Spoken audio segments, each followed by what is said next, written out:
when we bought it. I expected boatloads of families to be arriving soon after we moved in, filling the neighborhood with energy, youth, and vitality. But they never came. It feels strange being one of only 2 families living in this abandoned development. We're like reluctant college roommates, forced by chance to get along. So why no other families? There were rumors about shoddy construction, unsafe well water, and possibly radon contamination. I overheard someone at the pharmacy say that the contractor had gone out of business. Clay examined the house up and down and from every angle. He had radon and well water tests done. Everything came back normal. Yet rumors started to spread about lawsuits from aggrieved buyers looking to reclaim their deposits. I stare out the window, yearning for something better. People, activity, engagement. 3 of the lots have only foundations. 2 homes were framed, shingled, and then left to rot. The rest are just vacant, weedy parcels screaming for occupancy. It makes me sad to look out and see our unfinished neighborhood and realize what might have been. Maybe one day more families will come, but each day that passes makes that harder to envision. And selling this place is not an option. The neighborhood's tainted. We're like the Titanic, way underwater. The front door to the Gaineses opens and Clarissa walks out holding her children's hands. I step back from the window so that she doesn't see me. Her kids are a few years younger than Zach and Zadie.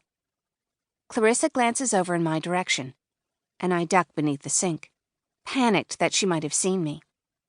She's tall and striking, and I find myself intrigued by her demeanor and form. Peeking over the sill, I can't decide if she's a raving beauty or merely interesting to look at. She's one of those people you can't take your eyes off.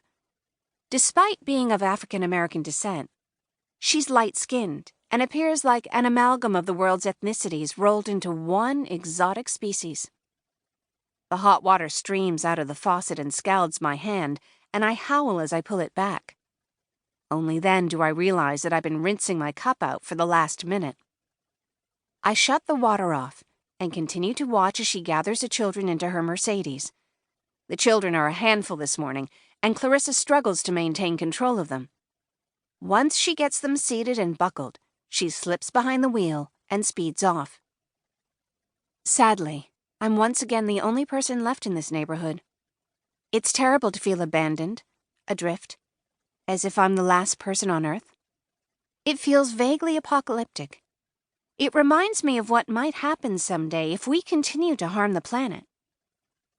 Mr. Shady rises on his hind legs and rests his paws on my shin, reminding me that I'm not alone.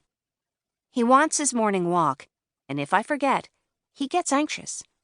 In many ways, Mr. Shady has been a godsend to this household, even if he doesn't really like me. I try not to take this slight personally. After all, he's only a dog, the runt of the litter. But I get so lonely being in this house day after day, staring over at the Gaineses, that it's nice to have another living thing around to keep me company. He stares up at me when I converse with him, craning his neck this way and then that way and then this way again. Often I think he understands what I'm saying. And sometimes I think I know what's in that doggy brain of his. It reminds me of the kind of relationship I had with my twin sister so many years ago. Clay, Monday, October 12th, 8:27 a.m. The starlings were the first omen of things to come. Leah's obsessed with them, just like she is with that missing girl. She couldn't stop talking about those birds the first time she saw them, certain they were communicating to her. Honestly, I think she moved us into this shitty neighborhood because of them. I had no say in the matter, which is another story altogether. Then again, I didn't really care where we lived or the style of house. One neighborhood was as good as the other in this small town. I moved her and the kids all the way across country, only to allow her to sign away our lives on the basis of some birds. So that's where we stand right now, living in a broken neighborhood that no one wants to move into. No friends.